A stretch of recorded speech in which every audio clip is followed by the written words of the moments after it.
Hi everyone! Welcome to my channel, I Like to Cake. Today I'll be showing you how to make this Bristol Rovers themed 40th birthday cake. There's a lot of steps in this video, so let's get started.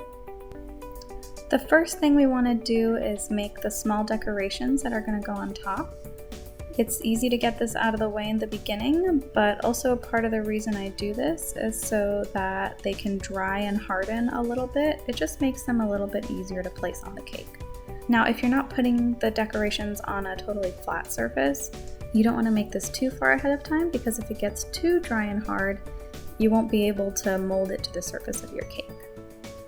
So here I have some blue fondant that I colored with a gel food coloring, and I'm just going to sprinkle a little bit of powdered sugar on my work surface and start rolling this out.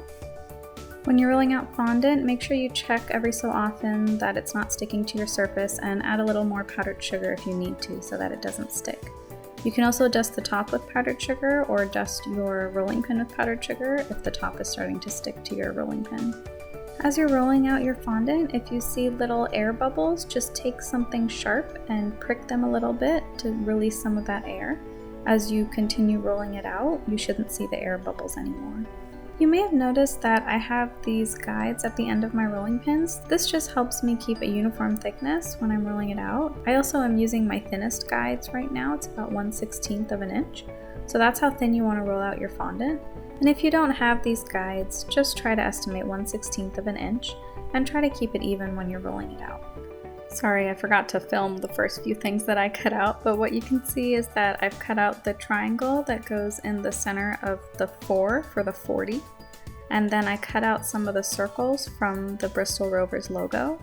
And so what I did there is I printed out the logo to the size that I wanted it to be on the cake, and then I found circle cutters that were the right size for cutting out those circles that you see on my cutting board here.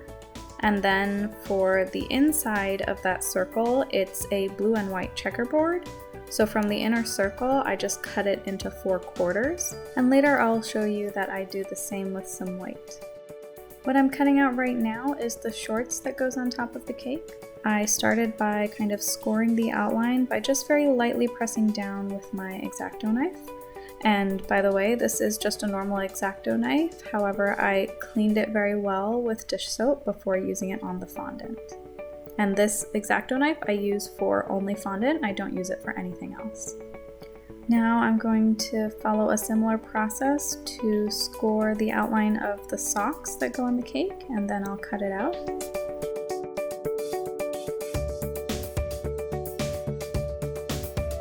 Here I have some white fondant that I rolled out the same way I did with the blue, and I'm just freehand cutting out a t-shirt shape here.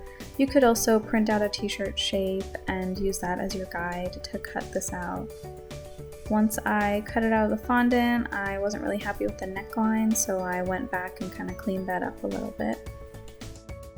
So now I just grabbed some of my scrap blue fondant that we had rolled out earlier, and I'm just going to outline the t-shirt and then I'll cut up the blue so that I can create the blue and white checkerboard effect on the shirt.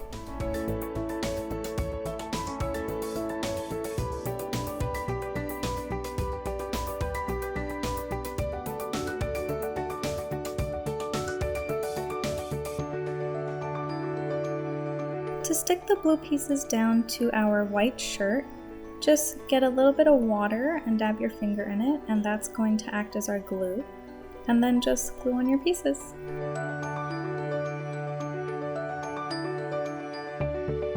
Okay, so now I've got my white fondant again, and I'm just going to cut out a small circle, and this is for the inner part, the checkerboard part of the Bristol Rovers logo. And then I'm just going to cut this into quarters using something straight. I had a big square cutter. You could also just use a regular knife, doesn't matter. And then we're going to fit this into our circle outline. So just alternate blue and white little quarters. And it didn't fit quite right. Some of the quarters were a little bit big, so I did have to trim off the edges a little bit, but I got it to fit in the end.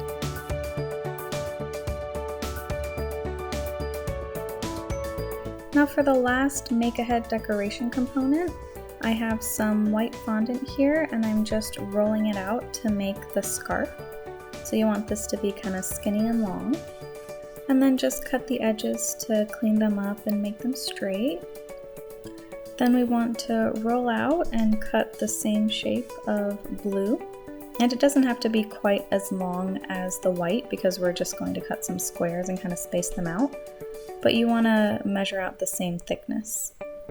So once you have your strip, go ahead and just cut some squares and then kind of roughly place them where you think you want them to go on the white part.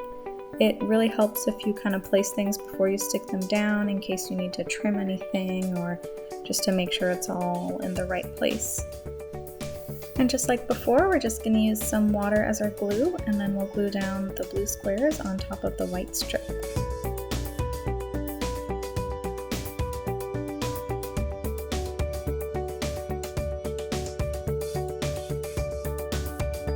Now we're going to do the edges of our scarf, so just grab a knife or an X-Acto knife like I have and start cutting some little strips. If you get any fondant kind of building up and sticking to your knife, you can just dip your knife in some powdered sugar so it doesn't stick and keep cutting.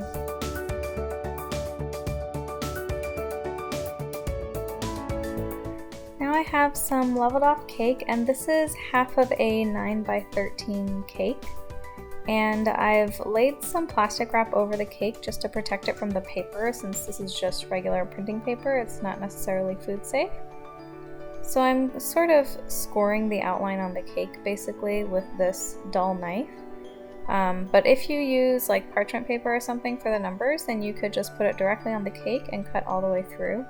Once I'm done kind of cutting through that outline, I'll remove the plastic wrap and then we'll cut all the way through to actually cut out these shapes from our cake.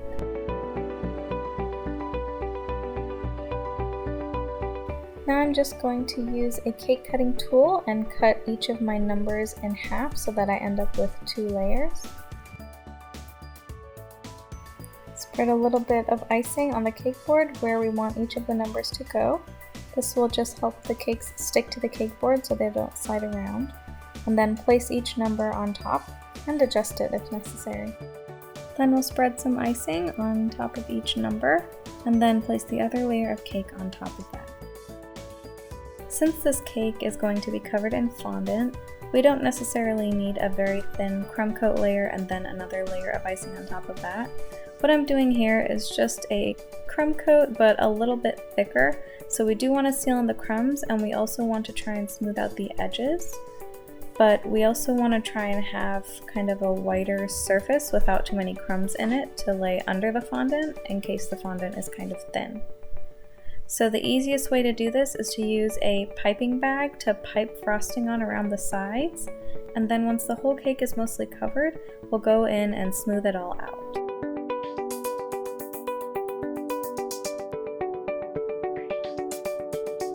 Now I have some white fondant that I'm kneading to make it a little bit more workable. And if it starts to stick to the countertop, you can just dust it with a little bit of powdered sugar and keep going. You can also use cornstarch. Once the fondant is soft and pliable, we'll go ahead and roll it out. You don't want to roll it out too thin, because if you roll it out too thin, then it might tear when you're stretching it over the cake. So try to have it between 1/8 inch and 1/4 inch thick. Now time to cover our cakes. I'm just putting my cake board on top of a towel so it doesn't move around too much. And we'll grab our fondant and lay it over the first number.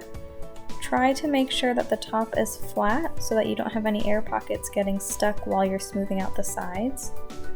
And then just use your fingers and smooth out the sides. If you have a fondant smoother or something flat, you can use that too. But I like to just use my hands and my fingers because I think it's a little more delicate and I can feel what's happening to the cake underneath. And then just keep going around slowly. You might get some bunching up at the bottom, so just slowly pull and stretch the fondant out until it's smooth on the sides.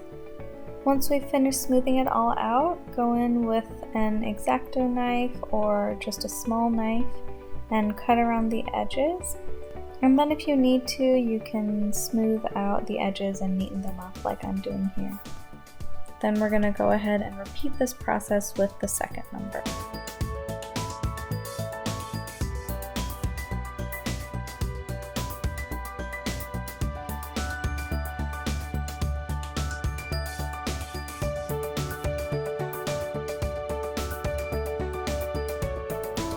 Now it's time to stick the fondant decorations on. Again, we're just going to use some water as the glue. So first kind of place things out where you think they're gonna go and then stick them down. Here I'm just placing some water on the cake so that I can lay the scarf over it. And after I laid the scarf down at first, I didn't quite like the positioning, so I readjusted it. If you're going to readjust after you stuck it down, make sure you do it quickly before it gets too glued to the cake. And now we're just going to stick on the rest of our decorations.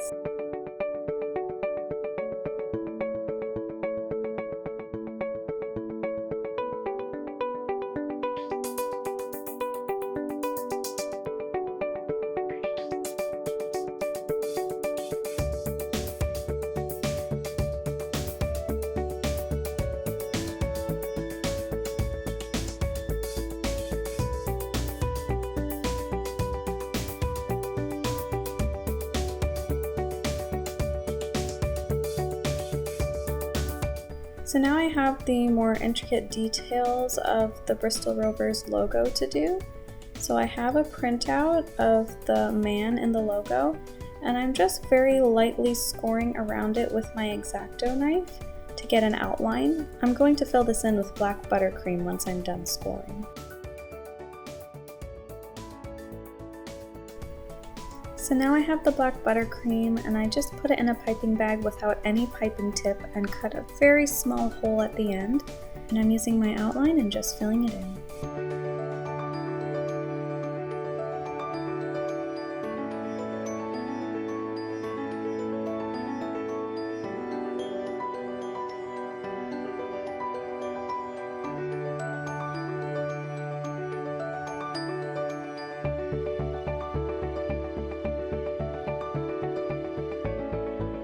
In order to smooth out this icing, because it did look a little bit rough, I just went in with my X-Acto knife and very gently smoothed out the top.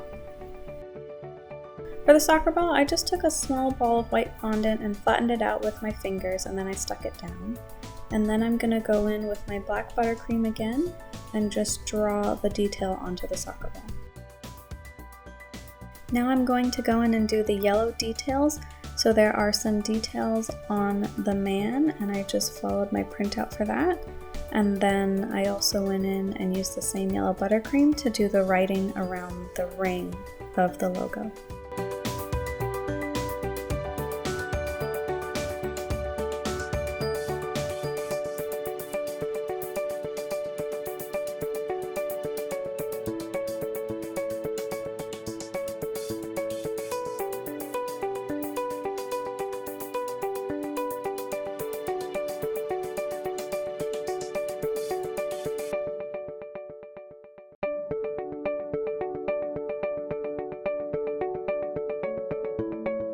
Now to just add on some final touches that I forgot to do earlier, and then we'll be finished.